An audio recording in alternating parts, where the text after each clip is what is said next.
What do you think we should do in order to get away from all these fees? I mean, how to solve these issues?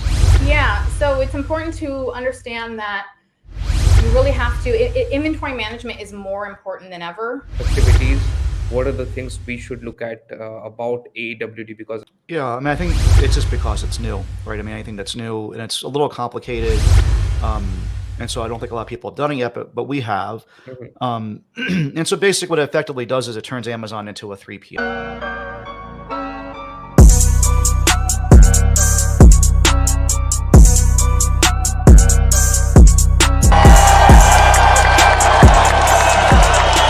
Hello, guys. Welcome to the Rich Sellers Podcast. Today, I joined in with two of the very special guests, Mike and Chelsea, here with me.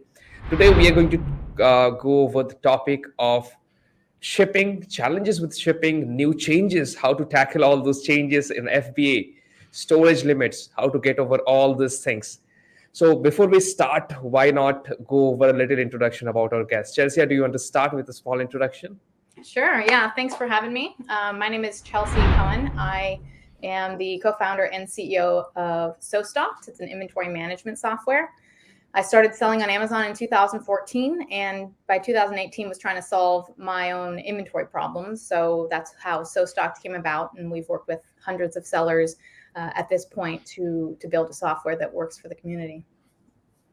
Awesome. Mike, do you want to Cool. Yeah, start an introduction? sure. My name is Mike Jackness. I have been selling on Amazon since 2015 and e-commerce since 2012. Have started, bought, and sold several e-commerce businesses. We typically try to target mid to high seven figures of revenue in that kind of buying and selling kind of mode. So as we grow something, we sell it off and de-risk a little bit, and then buy something else and grow it. We're currently in the process of selling one of our businesses, so it's an exciting time. And I've been blogging and podcasting about that whole thing over at Ecom Crew for, I don't know, 7 years now. We're getting close to episode 500, which is a pretty cool milestone. So Cool. should hit that this year. That's great. That's great. So awesome, guys. So with all these challenges happening, and even after COVID, what we are seeing is there's a lot of new markets that are opening up, especially Mexico, India for sourcing. But still, China is one of the major source for every sellers that we are looking at. Mhm. Now, when we talk about China, there are a lot of challenges, especially with COVID and just their new year also gone. So, what are the key factors to consider when we are going to select a shipping forwarder from China to, let's say, some FBA warehouse in the US? Mike, do you want to start with this? Sure. Yeah, I mean, we've been trying to do our best to ship everything in with AGL now in terms of picking a forwarder to send from China into Amazon. We're just in a business that's been plagued with fees and margin erosion, and uh, AGL is the cheapest option in terms of, at least when we look at comparing freight quotes directly, but it bypasses a 3PL or any of the port congestion fees and other things that you typically see. So our costs shipping with AGL are typically about half of what they used to be. Now it presents other challenges we can talk about, but basically our goal is to ship every single thing that we can through AGL, and at this point, it's pretty much 100% if it's coming out of China. That's great. Chelsea, do you want to add something? I guess I can speak to the point of the fees, and I think Mhm. that 2023 has really been focused on profitability. It's been a recurring theme. It's been something that we have focused on. We actually put out a white paper all about fees, and it's important to start looking at your business a bit differently, especially from the supply chain perspective. We often think about profitability from the perspective of, negotiating with your supplier or, adjusting your PPC spend, those types of things. But really focusing on the supply chain and looking at the size of your products, even when you're originally sourcing. Is there a way to reduce the size of your product? Is there a way to optimize your cartons so that you have as many units per carton and as many units per pallet as possible? because when you work with a supplier and they're putting your items into a carton, they're not necessarily thinking about how does that carton most optimally fit on a pallet. Are you utilizing as much space on that pallet as possible to really effectively reduce some of those fees that you're going to pay both in shipping and then in storage if you're using a 3PL, and storage and palletization. Those types of things, there are tools out there that can help. We have a tool in SoStock. It's a free tool for carton pallet optimization. There's also a free tool called peertopeer.com/load calc, which can help you to optimize your container to make sure that you're getting as many units into that container when you're shipping it as possible. And then we're currently working right now on a resizing tool, because looking at if you can adjust the size or the weight of your product in some way, it's possible to get into lower size tiers, and then you can also get more units into those cartons as well. Yeah, awesome. So when we're talking about shipping, I mean, there's a lot of things that are involved in between. Obviously, your forward is going to take care of everything, but as a seller, what are the things that we can miss out on? What are the things that can bring us some problems in the future if we are not taking care of that from the beginning? Mike, do you want to add some few points on this? Sure. I mean, if we're talking about Amazon specifically, I'm not sure if this is, Yeah. conversations Amazon or above that, but the thing that's difficult with Amazon is the rules change as you go along. And so if you're planning for one rule change at a time, I think you're just getting yourself in a lot of trouble. And so, we're kind of trying to start thinking longer term. What is it that Amazon really wants? Where are they trying to drive us towards? Clearly having less inventory in their warehouse is one of those things. And, it's tough because to optimize your purchases and talk about what Chelsea was talking about in terms of getting the most in a container and these types of things, oftentimes you're having to make a decision to purchase more inventory at once. Maybe instead of getting 2 months inventory, you're getting 4 or 6 or whatever it might be, to save a significant amount on shipping charges. You're then saying, okay, well, the amount that I'm saving on shipping charges, I'm going to spend some of that on storage fees, but I'm still way ahead. Now you got to kind of be thinking in a 4-dimensional universe in terms of all of these different moving parts when it comes to Amazon, because for every one of our brands with their new inventory planning system, our inventory number is getting smaller. They show you 4 months in advance, and so each of the next 4 months is going to be a smaller and smaller number. It doesn't matter what the brand is or how well it does. Some of them are summer-centric brands that should be getting increased inventory limits right now, but Amazon is decreasing inventory limits, and that'll bring in another whole host of fees with their I forgot exactly the terminology they use, but if you're over their cap, there's like a overage fee. Overage fee is what it's called. Overage fee. Yeah. Okay. So that's going to be coming down the pipeline. And so I think that, they gave us all this false sense of security for about I don't know, a week or two, maybe. It felt like things were great. And now, it feels like the pressure is right back on us again. Mm-hmm. Yeah. Yeah, exactly. So as the new notice came with the new hike in fees and FBA storage limits and further hike in removal orders, I mean, we were getting emails from every of our client. So what we are thinking is Amazon is trying to push their AWD, Amazon Warehouse and Distribution, which I think is the 3PL. Yeah. And storing a lot of products with Amazon FBA Warehouse is going to be very costly. And also they have reduced the storage limit for almost all of our clients. Yeah. So what do you think we should do in order to get away from all these fees? I mean, Chelsea, do you want to take this? How to solve these issues? Yeah, so it's important to understand that you really have to, inventory management is more important than ever. People are used to using 3PLs, and that gets costly. And then, you have to work within Amazon's restrictions. People did see, and Mike said, false sense of security. People did see that compared to restock limits, their capacity manager limits seem to be increasing. They did shift it so that now it's not looking at units, it's looking at your actual cubic volume. So that's a shift that people will have to start making, is understanding what their cubic volume is in terms of every single unit and then all their units combined.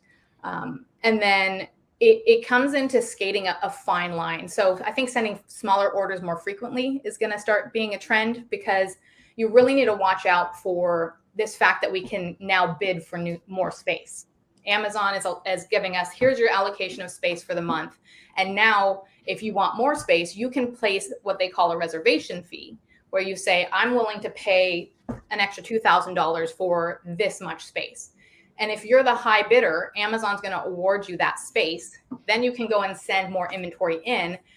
And if you do sell through that inventory, you could end up paying nothing on that reservation fee. There are performance credits that go toward that reservation fee, so that it can start chewing away, so that by the end you could pay nothing. Or if you don't sell what you have told Amazon you're going to sell, you could pay the whole reservation fee. The next month they can adjust your limit down, so that all of a sudden you have more stock than you have space allotted, and you can get into a situation that Mike mentioned, which is paying overage fees. So you'd be paying a reservation fee and you'd be paying the overage fees. And so if you don't control your inventory, it can end up being very expensive. Then, of course, we haven't even talked about the storage fees on top of that. And then removal fees have doubled this year. So everything that Amazon is telling us is that they don't want your stuff to be in the FBA warehouses for very long.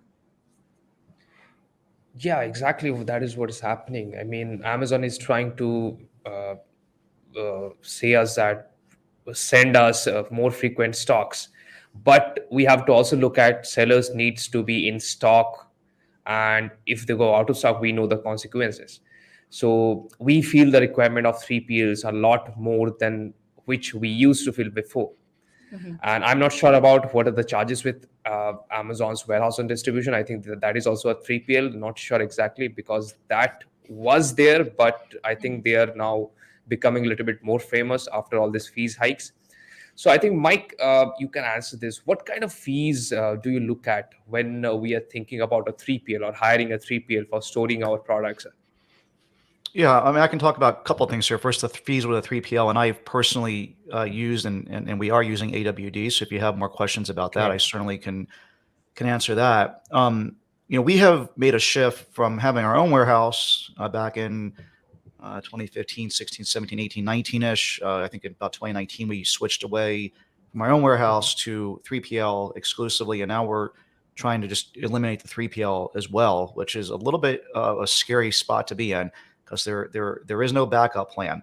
But the problem is that no matter how you slice it, a 3PL is going to add cost to your supply chain. And there was a time where we could afford to pay those costs. I mean, Amazon's fees were lower, and we could bake in having inventory landed in the United States at a 3PL in close proximity to FBA centers and get it in there as needed. But now, there isn't enough margin in there to do that. But if you're talking about how to evaluate a 3PL, it's funny. Everyone that I've ever talked to seems to fixate on one number, whatever that is. They get fixated on the storage fee. They get fixated on the ship fee or the touch fee or whatever. I mean, the reality is a 3PL is going to make money one way or the other. They kind of base their core structure off of something. So I would encourage you to look at the matrix of all of the fees and understand fully what you're getting yourself into before signing up with a 3PL, because they will charge you for basically every single touch point, which will include the container showing up in their yard, them unloading the container, them palletizing the container, putting the container or the pallets in storage, getting pallets back out of storage. Every single box that's on the pallet, they're going to charge you for. This is where Chelsea's point is really important, to making sure that you have as many widgets in a box as possible, because every time they touch a box or a master case, you're going to pay fees. They're going to pay fees to put labels on this stuff. You're going to pay a fee to get it then repalletized to send into Amazon. They're going to charge you to get it into Amazon. So, and then they'll charge a monthly storage fee based on one of a few different ways, usually either by pallet or cubic dimension of some sort. And so, those fees can add up to be quite costly. I mean, we were paying 5 figures a month, well into 5 figures a month in FBA, in 3PL fees. and have chosen to switch that to AWD fees, which has its own set of challenges and problems. But in terms of what we look at to evaluate with a 3PL, those are the things. I'm sorry for rambling on a little bit here, but one last thing.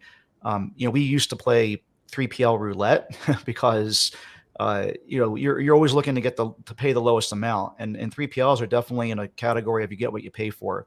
And so the cheaper 3PLs, almost destroyed our business a couple of times. They aren't reliable and lose your inventory or don't get things shipped in time or just become non-responsive or whatever it might be.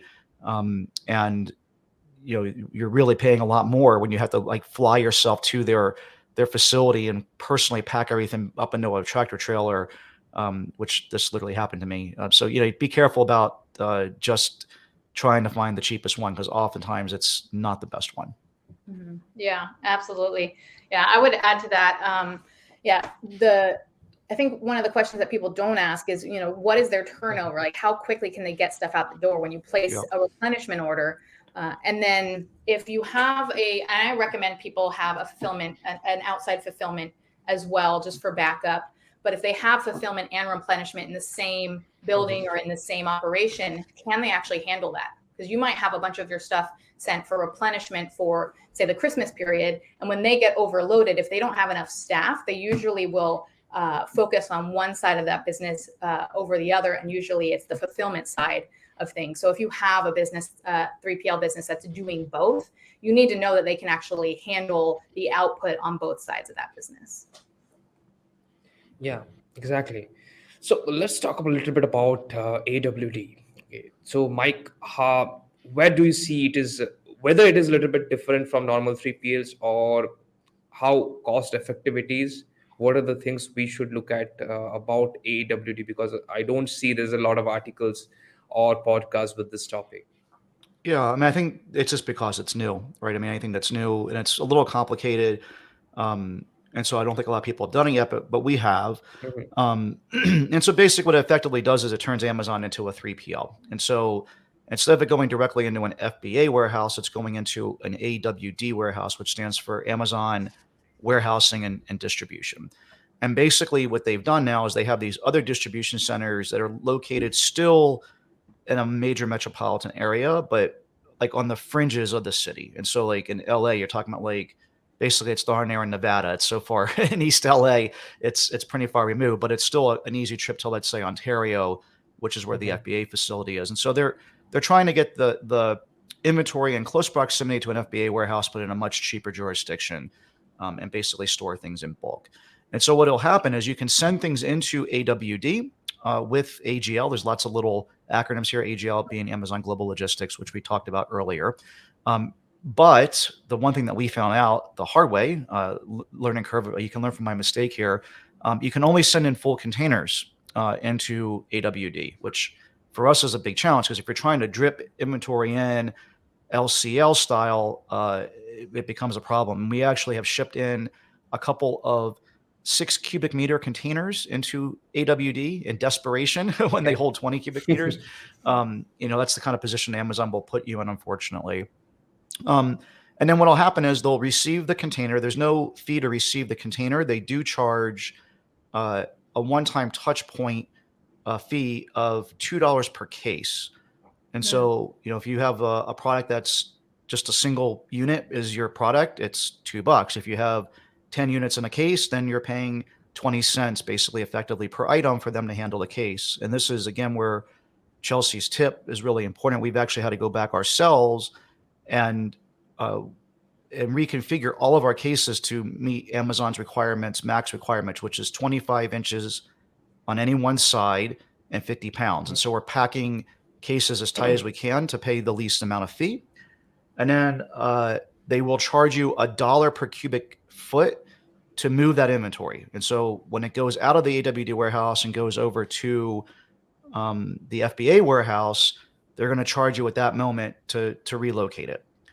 And then finally, you're going to pay a monthly storage fee. And I actually have it right here in front of me, the number for that. It's actually relatively reasonable compared to what we've seen with 3PLs for 9 months of the year. It's 42 cents per cubic foot per month. January through September, but then the number goes to 80 cents for the other 3 months. And so if you have inventory in there in Q4, it will be painful. Yeah, I think that justifies because in Q4 there will be volume and they need to get the money out somewhere. Yeah. So one example I'd like to share here is there's a problem that happened with one of my product. So the product was around 4 pounds. It was pot and pan rack. So we had this rack, 6 racks in one side, another 6 on another side, and that was made of iron. So what happened was during shipping, the welding got broken. Okay, Mm. so the product was heavy. We are shipping through sea because it was heavy, and obviously the supplier reimbursed us, but there was a huge quantity, almost 400 pieces, that was completely damaged. I Mm. mean, those damage cannot be solved by anyhow. So when we talk about shipping, then this kind of challenges how to make sure our product arrives in the FBA warehouse correctly in the right shape. What Mhm. do you think we need to take care from beforehand, uh, from our supplier part till the delivery, all this handling, because there will be a lot of things in between. Chelsea, do you want to take this? Yeah, yeah. At that point, you should be using an inspection company, right? Mhm. And someone that you can trust. Some inspection companies actually have backroom dealings with the Hmm. suppliers, so you need to make sure that you've got a good source. You get ask the community. The Amazon community is actually pretty good at helping to vet that. So people you trust in the community, get their recommendations, and have someone go in there, and you can give them the stipulations. You say, these are the specs, this is what I expect, these are the things to look out for. In your example would be the welding. Do specific tests, and they go out in there and they will check. They will do random checks on various different units, a certain amount of units to assess how the product will be received on the other side. And then also, I would recommend having them look at the way that they're being packed, because last year and the year before there was cardboard shortages. So cardboard, that the boxes were becoming thinner and thinner, and that starts to disrupt the safety of the packages. They may be fine when they're on one side, but then they get to the other side and they're just a mess. So looking at things like that, the packaging, and making sure that the integrity of how they're packed. Because even if we want to have our inventory packed as much as possible, there is that balancing act. When you're going to, let's say you use a carton optimizer and you find that you can fit, 150 units in a carton. Well, they've got to be packed the right way, because I mean, in 2014, when I started selling, we packed 100 units per carton and had about 5 to 10% of our product damaged. So we switched to 50 units per carton, and that helped to prevent that problem. So as you're making these changes, those are things that you need to keep in mind, that just because you can, it may not end up going well for you. So make sure you inspect, make sure you look at how they're packed. Are they going to shift too much? Are they going to be damaged when they come to the other side? Yeah, Mike, do you want to add something? Because what happened for us is the main damage happened during the transit because we have it inspected beforehand in the supplier's Yeah. place, but the palleting was not proper. That was a problem for us. Yeah. I mean, I think, Chelsea really just nailed it right on the head. I guess the things that really add, first of all, never, ever, ever like let something leave China without it being inspected. Even if it's a Mhm. factory you've worked with for years, they will get complacent or find ways to cut corners. And the one time that you don't do an inspection will be the time that they figure out a way to kind of cut corners. But there's all the other things you got to think about. And this is like the school of hard knocks, right? I mean, what Chelsea experienced, what you experienced, what I've experienced, the same exact things, um, are the things that pass inspection. I mean, for instance, for us was we shipped a container full of gel pens, 5,000 sets of gel pens. It was the gel pen and like a cloth, like really nice case and a, Apple style type box. By the time it arrived to us, it was full of mold. It was a container that like wasn't sealed tight. It's out on the humid ocean, and no one ever thought to put that little anti-moisture packet in the box. And so from an inspection point of view, everything looked great. When it passed inspection. We just had a shipment come in.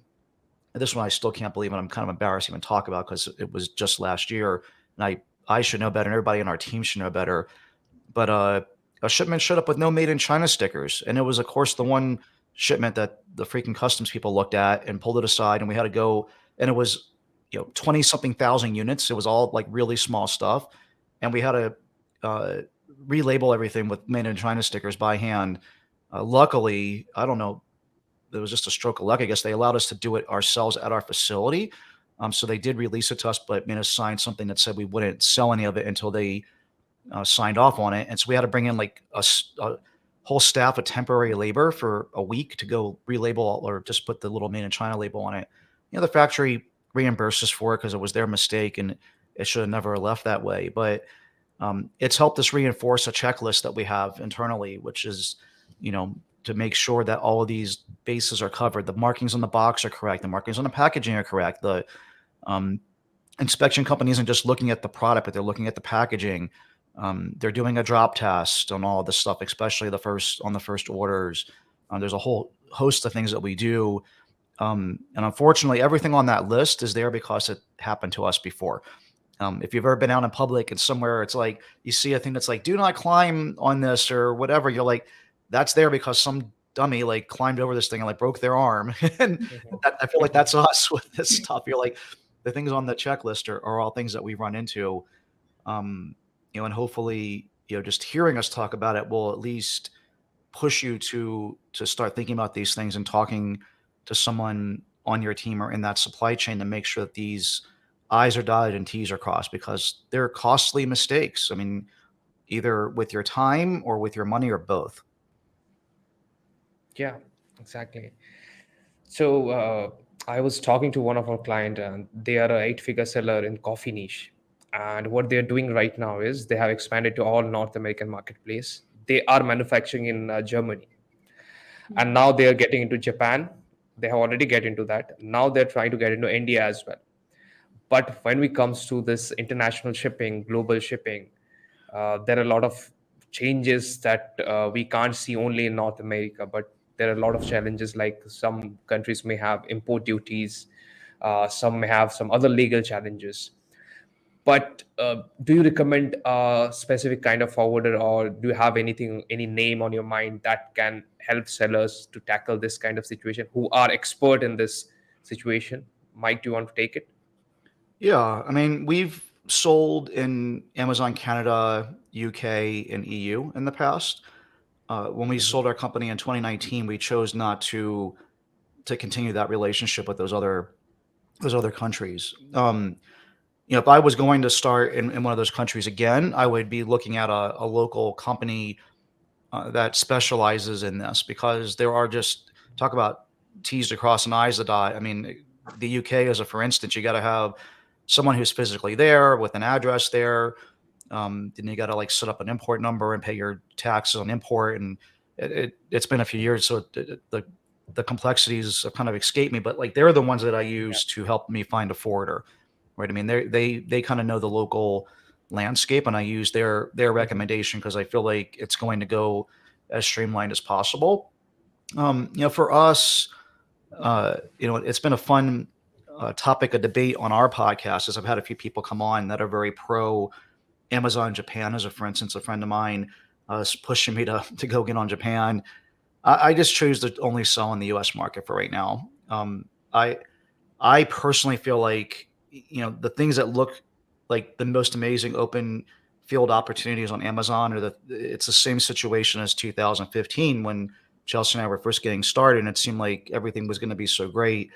I think that those markets will continue to have the same life cycle as the US. And so we've been thinking more in terms of like how we're going to completely reinvent our business than to just take the same stuff and throw it up on other platforms that are most likely over the next couple of years going to have similar challenges. And again, there's lots of people who disagree with me here, and I get that, but that's just kind of where I've landed on it. Mm-hmm.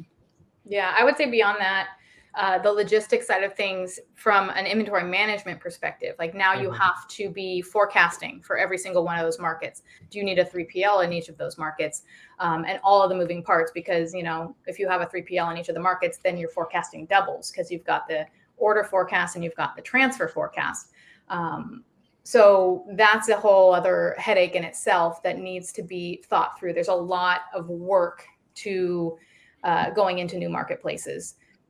If you are, newer in your business, or you are younger in your business, or you don't have your team, fully built out, is that the best use of your time? So that's, I think, the things to consider when you are going into these other markets. Yeah, exactly. I mean, you guys are into this from 14, 15, and I am into this from 2017. And I can see how much important inventory management can be, and also forecasting your inventory. But we can do some forecasting with the products which are there in the market for a long time. But let's talk about newly launched product. The product that is newly launched, let's assume we have almost done 1 month or 2 months, and the sales are not yet on that level when it becomes mature, when the products become mature. So how do you take over the forecasting part? Because we have to make sure we don't go out of stock, especially when the product is in the launch phase, right? Chelsea, Yeah. do you want to take this? Yeah. If you have another similar product, taking the sales patterns from that's one of the things that we do is, taking a similar product within your catalog and saying, okay, here's what the sales patterns are. Maybe the velocity is lower. So maybe this one is at a, 100 units, a day. And here's the pattern. Let's borrow that pattern, but let's start at 10 units a day for this other product. So that is one way to go about it. And then you can also borrow sales patterns if you look at something like Keepa. Go into similar products on Amazon. If you don't have that sales history from other products, go onto Amazon, look at some of the competitors and look at that Keepa graph to see what are the trends, and then where do I think that I'm going to enter into the space, right? Because you're not going to be selling at the same rate that the best sellers are selling at, but maybe you can look at some of those lower, lower on the page 2 guys, and kind of predict, and if you know that you're going to get to page 1, based on your launch strategy, you get to page 1 in however many days, you can kind of split the difference and just use other data that is available on Amazon or within your own catalog. Yeah. Mike, do you want to add something? Yeah, I mean, we basically do the same thing. I mean, we're using either Jungle Scout or Helium-10. I have not heard of Keepa, so it's probably a similar tool that will estimate, and that's the key here. It estimates what the competitor's sales are. But if we look at a niche or a product that we're looking to launch, and we see the best sellers selling 1,000 units a month, and the second best seller, it just depends on how thin the niche is. Some of them, everybody on page 1's doing 1,000 units a month. Some of them, like, it's 1,000, 300, 200, 150. It goes down very, very quickly. So you got to kind of like look at those types of things. But assuming that there's depth in the niche, which is one of the things that we use to qualify something, because I don't want to have to be number 1 to get sales. I mean, it's a very tough place to be. It will typically look at what we think we will eventually sell in 3 to 4 months. And so if it's that 1,000 unit example, we'll probably order 3,000 to 4,000 units on a brand new product. It's aggressive, but we've been doing this, as we've been kind of talking about for, what does that work out to, 8 years now? And we have a pretty high success rate with launches. We don't really do a whole lot of them every year. We kind of pick and choose the right products. And typically when we launch something, it does well. And I've been through this feeling of, running out of inventory and stressing about, when I get more inventory in, is it going to perform as well as it did? For me, that feels worse than having failed at launching the product and having too much of it and having to throw it away, because those are really the only 2 outcomes.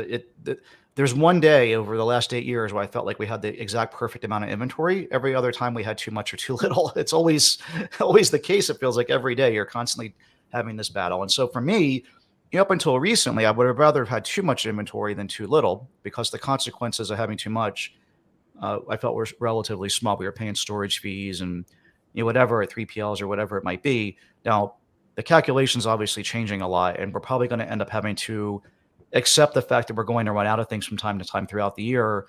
to make sure that our inventory performance index score stays where it needs to be, that we aren't over whatever arbitrary number Amazon pulls out of their end for our inventory caps, that we aren't overpaying for storage fees or long-term storage fees, or all the other stuff, because now there's a lot more complexity to that calculation. But to this point, the product that we just launched last month, we brought in 3,000 units. And when it first launched, it was kind of scary because it was selling 1 or 2 a day. It came out of the gate a little bit slow, but now we're up to 13 to 15 per day, which, it's still a little bit too much inventory, but it's giving us enough time to see, okay, like sales are ramping up. We need to place our reorder and try not to run out of stock, which is where I would prefer to be than to run out of stock and then order a bunch more.